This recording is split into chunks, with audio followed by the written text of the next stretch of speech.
Hello, you're watching Race to Power. I'm Shreya Upadhyay. On the show today, a look at how Donald Trump is dealing with the ICE confrontation that is happening in Minnesota. We get you the details tonight. We also talk about how the conservative exodus continues in UK, with the latest defection being former Tory Home Secretary Suella Braverman joining Reform UK. All about it up ahead, but first, let's talk about what has been happening in Europe and Asia.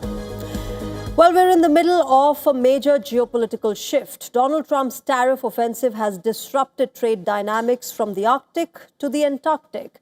In search of a new stabilizing force, Western powers are now increasingly pivoting towards Asia. India and China, the world's most populated country and the world's second largest economy, have emerged as natural choices for European powers. European heads of state are now flying east to open new avenues of trade. In a historic agreement, India and the European Union have inked what they call the mother of all deals. Indian Prime Minister Narendra Modi called it a blueprint for shared prosperity, while EU chief Ursula von der Leyen called it a tale of two economic giants.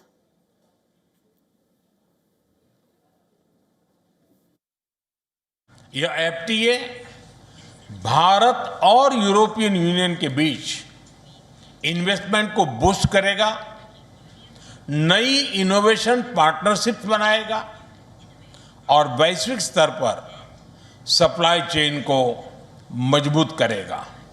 यानी यह सिर्फ trade agreement नहीं है, यह साझा समृद्धि का नया blueprint है। Prime Minister, distinguished friend, we did it. We delivered the mother of all deals. We are creating a market of 2 billion people, and this is the tale of two giants, the world's second and fourth largest economies, two giants who choose partnership in a true win-win fashion. Now, this is just the tip of the iceberg. European countries, remember, are undertaking a major shift. Is it just diversification or a sign of things to come? Well, that remains to be seen. But while the United States has distanced itself from the role of stabilizing force, China has stepped in to perhaps fill this void. China has launched a charm offensive on American allies. Several European heads of state have taken a trip to Beijing, and more high-stakes visits are lined up. These include visits by NATO members and the closest allies of the United States. French President Emmanuel Macron flew to Beijing last December. Macron led a delegation of over 100 representatives and signed 12 cooperation agreements covering bilateral investment, nuclear energy, and the aerospace industry. The next major Western leader to visit China was Canadian Prime Minister Mark Carney. Carney and Xi Jinping agreed to a preliminary trade agreement and announced a new strategic partnership. Canada's pivot to China irked Donald Trump, who threatened Ottawa with 100% tariffs if Mark Carney signs a free trade agreement with Beijing. Finland's Prime Minister is also currently on a 4-day official visit to China. Remember, Chinese President Xi Jinping said that Finnish businesses are allowed to swim freely in China's vast market. Earlier in this month, Irish Prime Minister Michel Martin had landed in Beijing as well, where he held meetings with President Jinping and Premier Li Qiang. The sequence of European leaders visiting China does not end here. Next in line to visit China is British Prime Minister Keir Starmer. UK's Prime Minister will visit China between 28th and 31st of January. It will be the first visit by a British Premier to China since 2018. Canada's Prime Minister Carney has also announced a visit to India. He will be arriving in New Delhi in the first week of March. This will be a major reset as ties between Ottawa and New Delhi soured under former Prime Minister Justin Trudeau. Meanwhile, German Chancellor Friedrich Merz, EU chief von der Leyen to India, Macron, Starmer, the Finnish and Irish Prime Ministers to China, and Mark Carney to both countries reflects a lot more. If trade is the focus in 2026, then Asia is clearly emerging as its new centerpiece. Well, let's try and get a perspective on this. I'm joined by Dr. Volker Stanzel. He's previously served as German ambassador to China. Dr. Stanzel is joining us live from Berlin at the moment.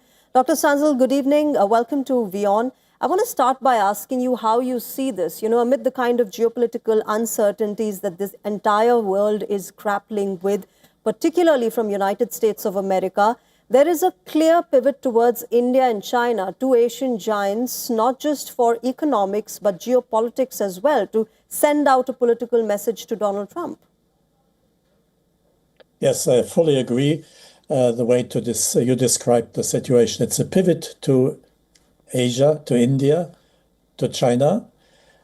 The question is, what is behind it? We now have the mother of all deals. We used to have something similar when the Mercosur agreement was signed between the European Union and Latin American countries, which created the largest free trade area in the world. So we have this pivot to, yes, the two biggest in Asia, India and China, and also to the global south.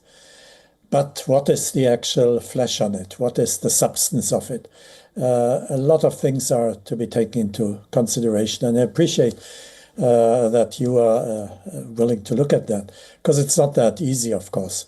For one thing, China had already put on track its own plans to sort of replace what we have with the United Nations, with its global governance initiative, following the Global Civilization Initiative, the Global Security and the Global Development Initiative, declared by Chinese leaders.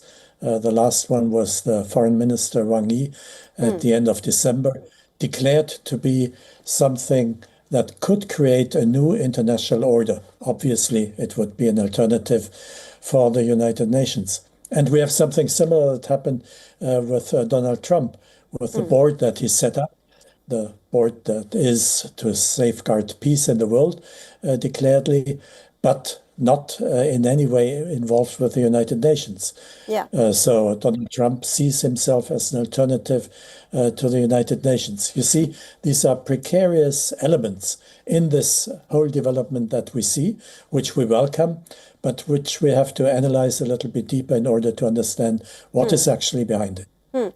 Ambassador Stanzel, apart from, of course, the geopolitical uncertainties that we're talking about, do you also think that, because this part of the world, India and China, have expanding economies, they are an aspiring population, the people want more, they are now, reaching out for more with the cost of living around the world rising, as opposed to major advanced economies which are now seeing aging populations, working population numbers being reduced, that stagnation coming in the economy. Do you also think these are factors that are contributing to the fact that major economies are now moving towards Asia?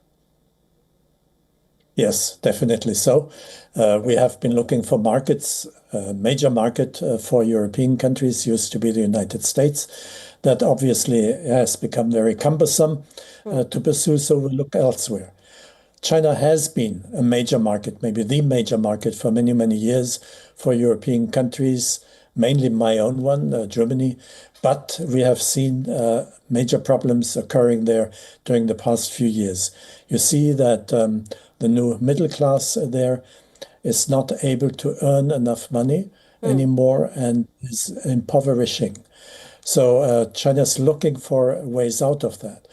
One way is to produce more, but producing more than it could be sold, could be sold, is something that is a problem for the country. So the way out is export. So you see export, I don't know the situation in India, but in Europe, in Latin America, and Africa, you see all these Chinese goods. But does it bring relief to the ordinary worker in China? So far, that's not the case. So that is a problem that has to be resolved. As I said, I don't know the situation in India. So long-term impact, long-term solutions is something that, the countries need to work upon. But quickly, before I let you go, Ambassador Stanzel, I also want to talk about what the Europe thinks as far as the difference between India and China is concerned. There is an underlying sentiment when it comes to China that there is an expansionist policy, that it is having this trade war in a contest against the United States of America, and therefore it wants to become the Asian superpower. Is there some sort of mistrust when it comes to China? Yes, it certainly is. I spoke about the speech that Wang Yi, the foreign minister, has given at the end of last year, and that was very outspoken, and the ambition of China was quite clear. I mean, it has to be like that. If you see Donald Trump trying to sideline China wherever it's possible, to take away its past and future role to the benefit of the United States. So China has to fight back. And one way is, of course, to try to ally itself more closely with European countries, with Germany, with France, with the UK. And they all are looking east as well. So there might be something coming from there. In the case of India, as you've asked me about that, I think there is much uncertainty how far it is possible to develop similar close relationships with India. Our head of the European Commission has just been to India, and the head of the presidency, representative of the European presidency as well. But what is coming out of that mother of all deals? Where will we go? Will it be only in the economy, or will there be also political realignment between the two sides? Perhaps that's the kind of symbolism that the two sides have wanted to at least give out, particularly to the West. Let's wait and watch how this moved forwards as far as geopolitics and geoeconomics is concerned. Ambassador Stanzel, thank you very much. I'll leave it here. Thank you for joining us and sharing with us your perspective. You're welcome. All right, let's talk about United States of America. For about 48 hours after the Minneapolis shooting, U.S. President Donald Trump remained defiant. He was unrepentant about federal agents shooting and killing Alex Jeffrey Pretty, and he had refused to bow down to growing public pressure. But then, all of a sudden, that changed. First, Donald Trump put out a post on social media saying that he had spoken to Minnesota Governor Tim Walz. He said that they were on a quote, similar wavelength. After that, Trump announced that he spoke with Minneapolis Mayor Jacob Frey. He called it a good telephone conversation and said that progress was being made. Trump also deployed Tom Homan, his so-called border czar, to Minnesota. Homan will now oversee anti-immigration operations there. And Trump says that Tom Homan will report directly to him. In the latest, reports say that Gregory Bovino, Trump's special commander at large of Border Patrol, is being withdrawn from Minneapolis.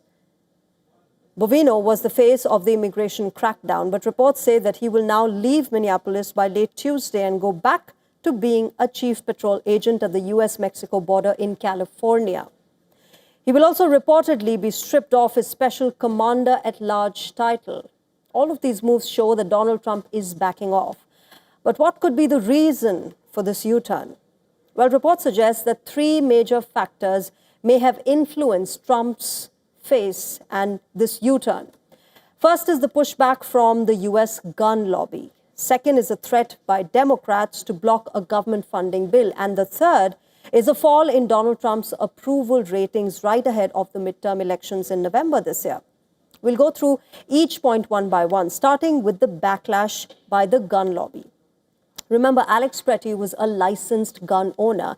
He had a permit to carry a concealed weapon. He happened to be carrying that weapon when he intervened to protect two women from Border Patrol agents on Saturday last. Videos of his killing show that the agents were restraining Pretty, disarming him, and then shooting him dead. While investigations are still underway, remember this video shot by witnesses does not show Pretty reaching for his weapon at any point. But the Trump administration was quick to criticize Alex Pretty for having carried the firearm. I don't know of any peaceful protester that shows up with a gun and ammunition rather than a sign. This is a violent riot when you have someone showing up with weapons and are using them to assault law enforcement officers. Now, statements like these from the Trump administration enraged the gun lobbying groups like the National Rifle Association of America. The group staunchly champions the American Constitution's Second Amendment, which guarantees the right to bear arms. The criticism of a licensed gun owner for carrying a weapon he was permitted to has led to fierce backlash from the NRA. And gun enthusiasts have been a faithful Republican voting bloc since the 1960s and 70s. So the GOP cannot really afford to get on their bad side. Now, coming to the second major reason, pressure point is Democrats threatening to block government funding. The United States just went through its longest government shutdown last year. It lasted 43 days and caused massive problems for Trump and the Republicans. Now, another government funding bill is due to head to the US Senate this week, but the Democrats have threatened to block it because it covers funding for the US Department of Homeland Security. That's the department which oversees ICE and Border Patrol agents. If the Democrats block the funding bill, it could lead to a partial government shutdown. And the Republicans want to avoid that, especially as midterm elections are due later this year. And finally, the third reason. The last pressure point is a dip in Trump's approval ratings. A Reuters Ipsos poll conducted from 23rd of January through till the 25th of the same month shows Trump hitting a record low. His approval rating is just 38%, which is tied at lowest for his second term so far. He's also losing approval on immigration policy, which is usually his strongest plank. The dip in ratings ahead of the midterms could devastate the Republican Party. So Trump has to make the ratings tick up as soon as possible.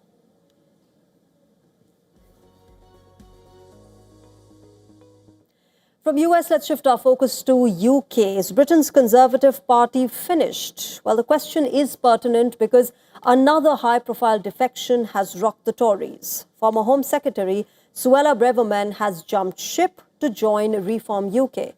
She's become the 23rd Tory MP to defect to Reform.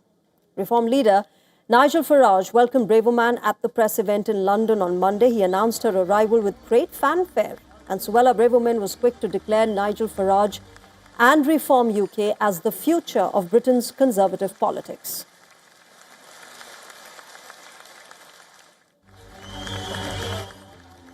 And there is only one man in British politics who has been courageously consistent for his country, and that man is Nigel Farage. Remember, Suella Braverman follows other high-profile Tories in defecting to Reform. On 15 January this year, it was Robert Jenrick who switched allegiances. He was the person seen as most likely to challenge the Conservative Party's leadership. But instead, Jenrick decided to swear faithfully to Reform and Farage. Farage, of course, was thrilled and didn't waste a chance to take a dig at the Tory leadership. And I just want to say thank you to Kemi Badenoch. This is the latest Christmas present I've ever had. The negotiations with Jenrick are over. There's nothing more to be said or to be done. You've handed me on a plate the man that is by far the most popular figure. And just days before his Jenrick coup, Nigel Farage also managed to bring another former Tory cabinet member into his fold. This time, former Chancellor of the Exchequer, Nadeem Zahawi. He was also all praises as he kissed the ring. Britain needs Nigel Farage as Prime Minister. I know this may come as a surprise to my old party and to many Westminster watchers, but it really shouldn't. And it certainly won't come as a shock to the tens of millions of hard-working, patriotic, decent people up and down our wonderful United Kingdom. All the defectors praised Farage and disparaged the Conservative Party. They said that Farage was the only way that Conservative politics would win in the UK. 23 Tory MPs and a host of other former party leaders seem to hold this view. Is this what they really believe, or is it just political opportunism? Well, Reform UK is ahead of both the Tories and the Labour Party in opinion polls. Nigel Farage has kept gaining momentum since his maiden parliamentary victory in July 2024. It took him multiple attempts over more than a decade to reach the parliament. But now, if polls suggest that nothing can stop Farage from becoming Britain's Prime Minister in 2029. So do the Tory defectors truly believe in Farage's message? Do they really think that he's the future of conservative politics? Or are they just clinging to Nigel Farage's coattails because they see that the Tories don't have any shot of coming back to power? We'll find out closer to the next election. No big grin from the aisle from Mr. Farage. All right, shifting our focus, Kurdish dissent is mounting across West Asia. Clashes in Syria have now sent tremors across the region, triggering protests in the bordering areas of Iraq, Iran and Turkey. After days of deadly fighting in Syria's Kurdish-held regions in the northeast, a ceasefire has been agreed upon between the Kurdish SDF and forces representing the al-Shara government. Under the agreement, the guns will stay down for at least 15 days. However, tensions could spiral at any moment, especially if Kurdish forces refuse to integrate or refuse to accept the government in Damascus. With fears of a renewed conflict, Turkish authority has swung into action. The country has ordered ban on protests near its border with Syria.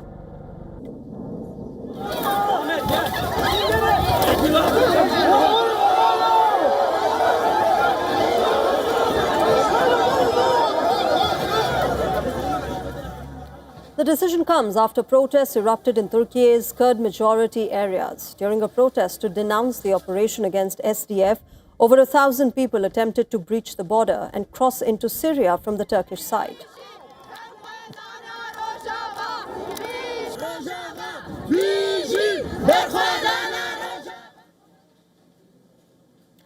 Kurdish-dominated regions transcend the boundaries of multiple countries in West Asia. Remember, these include Turkey, Iran, Iraq and Syria.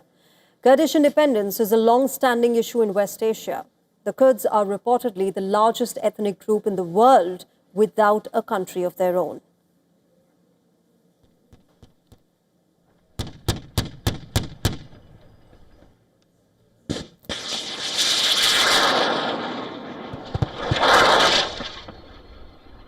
During the war against the Islamic State terror group, different world powers and nations in the region had backed different sides. Kurdish ethnic fighters were backed by the US in the fight against ISIS. But now, with America warming up to al-Shara, the force that dealt a deadly blow to ISIS, is without support from Washington. Al-Shara wants to consolidate power in Syria. Despite former President Bashar al-Assad's fall, Syria remains a fractured nation. The Kurds are resisting in north. Druze communities in the southeast are calling for an independent state. And in the northwest, Syria's Alawite minority fears for survival after hundreds of civilians were killed last year.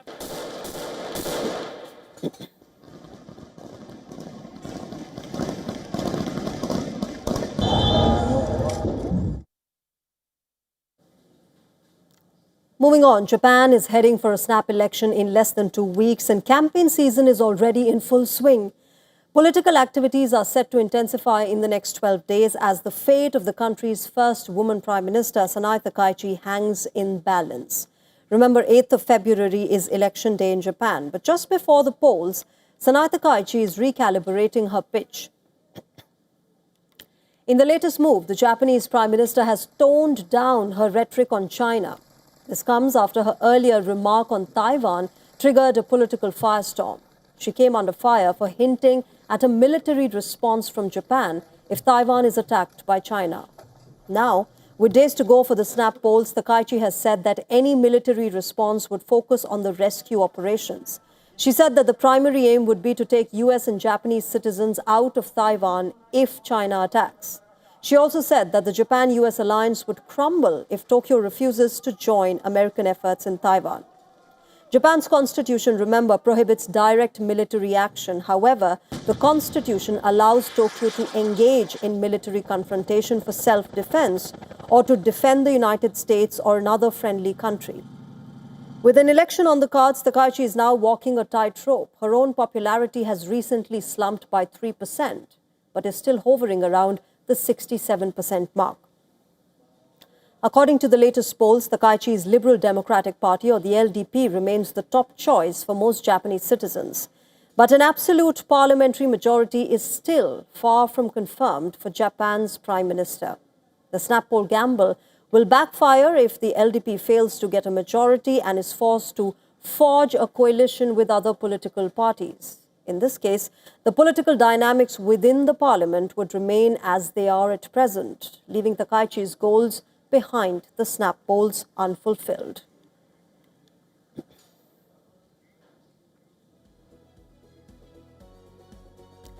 And with that, it's a wrap on this edition of Race to Power. But as always, we'll keep getting you news and updates from India and across the world. Thank you very much for joining us tonight. Bye-bye.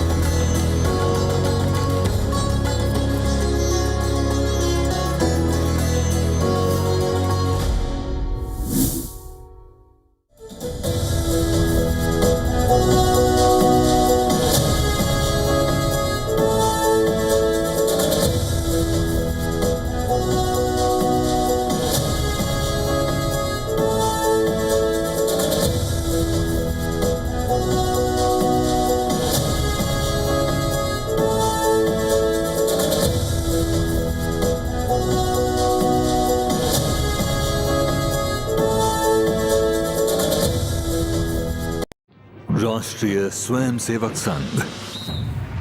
To some, it's an extreme ideology. To others, it's the very soul of India. To some, it's rebellion.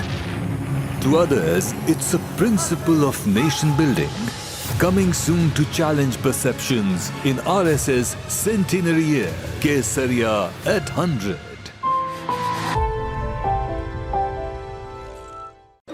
The stress of our world can take a toll on our physical and emotional health. Here, in New York's Catskill Mountains, lies a luxurious place of healing called WION Wellness Center.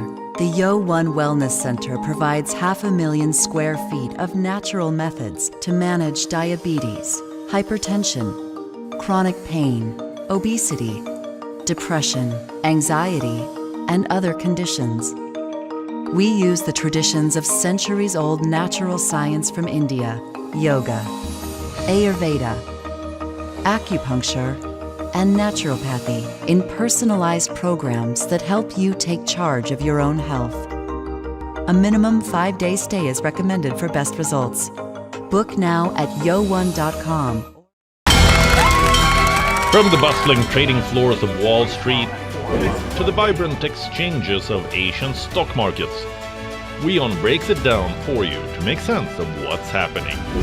As we reveal the key factors behind events, strategic battles, and the game-changing business decisions that shape the world. We bring you all of this and more on World Business Watch. WION, India's global voice, the channel that brings you the biggest stories from across the world through India's lens.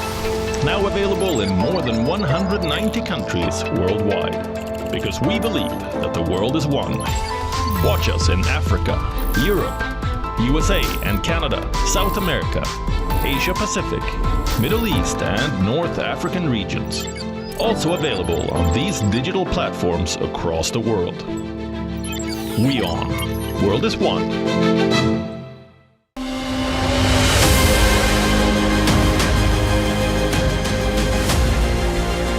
And welcome to a brand new edition of South India, a daily dynamic show that will capture the pulse of southern states. By blending the special stories, the breaking alerts, and the culture developments as well. From the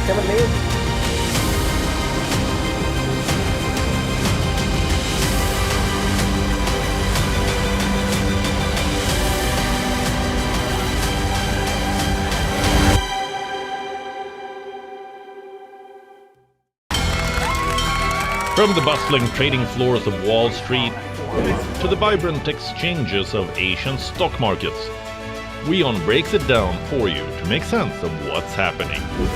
As we reveal the key factors behind events, strategic battles, and the game-changing business decisions that shape the world.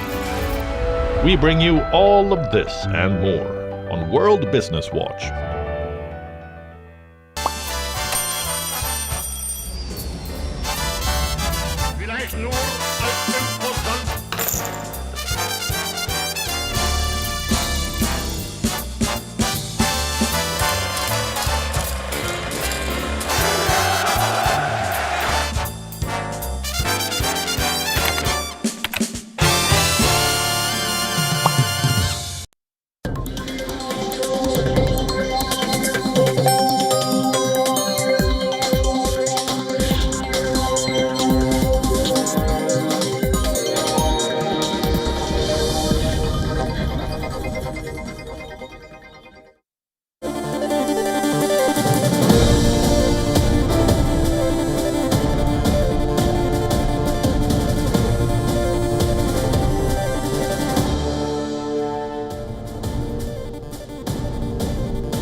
Welcome, you're watching WION World is One. My name is Mohammed Saleh, and let's start this broadcast by taking a quick look as to what is making headlines at this hour.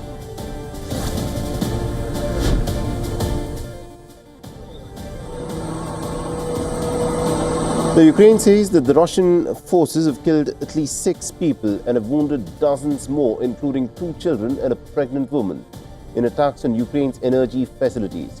President Volodymyr Zelensky says that the latest bombardment has undermined the peace efforts.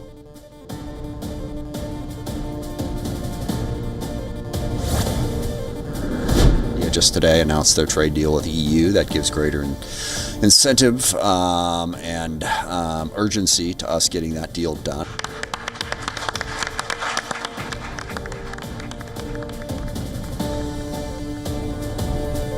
And speaking to WION, the US lawmaker Adam Smith says that the India-EU historic deal builds urgency with the United States to seal a deal with India, and also asserts that the India-US partnership needs to grow.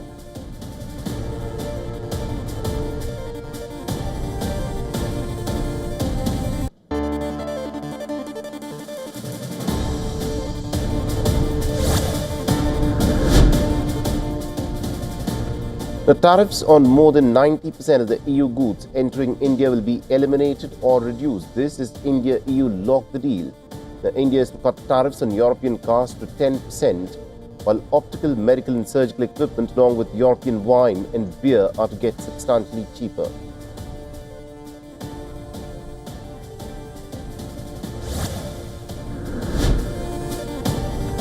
And Tehran dispels rumors of any attack amidst the reports of an explosion at one of its nuclear sites, and says that the loud sound was related to the routine and daily activities of military centers in Pakhdasht region.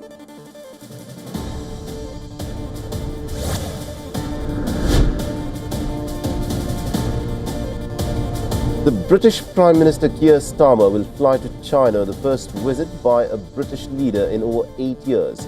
The move is a bid to mend ties with the world's second largest economy and to reduce its dependence on an increasingly unpredictable US.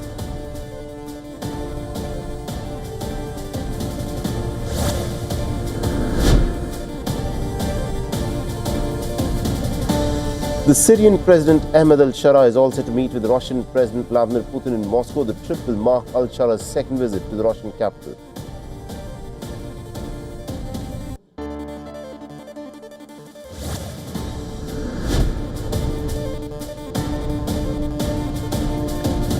With Gaza's vital Rafah border crossing expected to reopen soon, the residents of the war-shattered territory are hoping to reunite with their family members who could return or are bracing to leave themselves.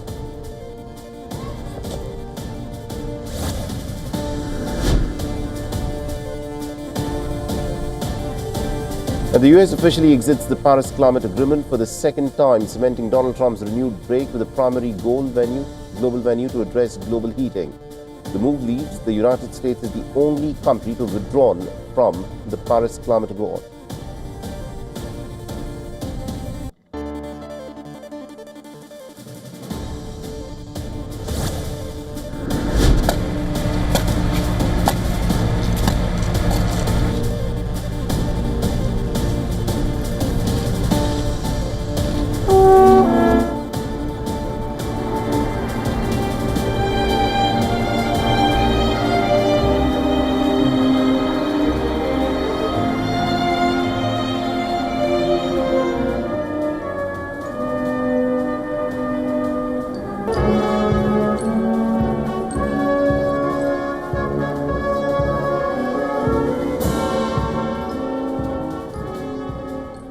The Russian President Vladimir Putin takes part in the annual commemoration at St. Petersburg to mark the end of the siege of the Soviet city of Leningrad by the Nazis during the Second World War, and this year completes 82 years of the liberation of Leningrad.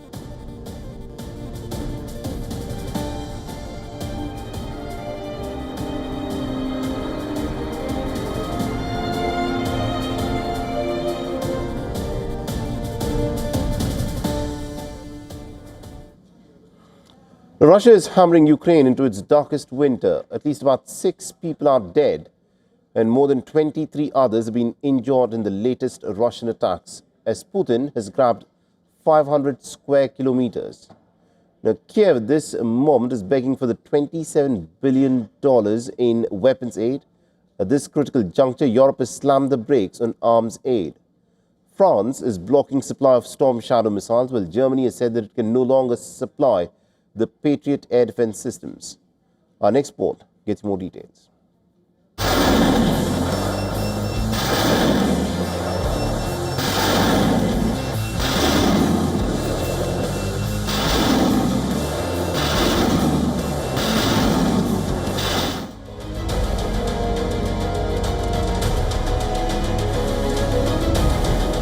The lights are going out across Ukraine as a brutal winter turns into a weapon of war.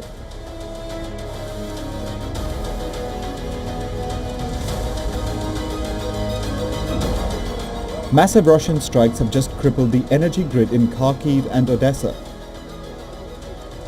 leaving millions without heat or water in sub-zero temperatures. The situation is equally grim in the Ukrainian capital.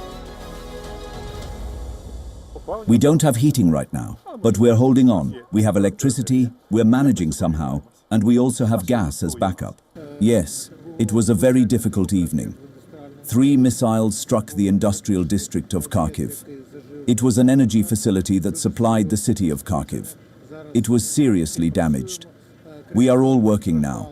In addition, a lyceum was damaged. 16 multi-story buildings were also damaged. On the ground, the situation is even more dire. Moscow says its forces have advanced across all frontline sectors, capturing nearly 500 square kilometers of territory since early January.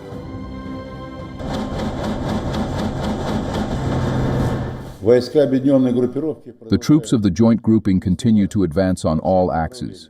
Since the start of January, 17 settlements have been liberated and more than 500 square kilometers of territory have come under our control. Whether fully verifiable or not, the pressure is visible. Ukrainian troops are stretched, ammunition is rationed, air defenses are thin. The numbers tell a stark story. Ukraine needs at least $27 billion in military equipment in 2026. And crucially, from outside the European Union. European stockpiles are depleted, production is slow, and political unity is fraying. France is now openly drawing lines. President Emmanuel Macron says Europe must protect itself first before sending more missiles east. Paris has opposed an EU proposal to buy British-made Storm Shadow missiles for Ukraine. French officials argue that the funds should be used to strengthen Europe's own defense industry. That's not all.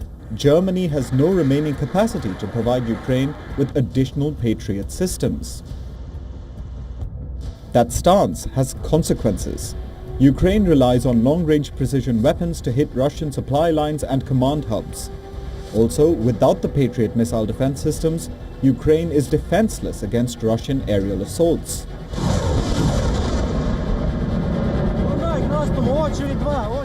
As Europe debates budgets and borders, missiles keep flying, and Kyiv is left asking a brutal question. How long can it hold if the help slows down now? Bureau Report, WION, World is One.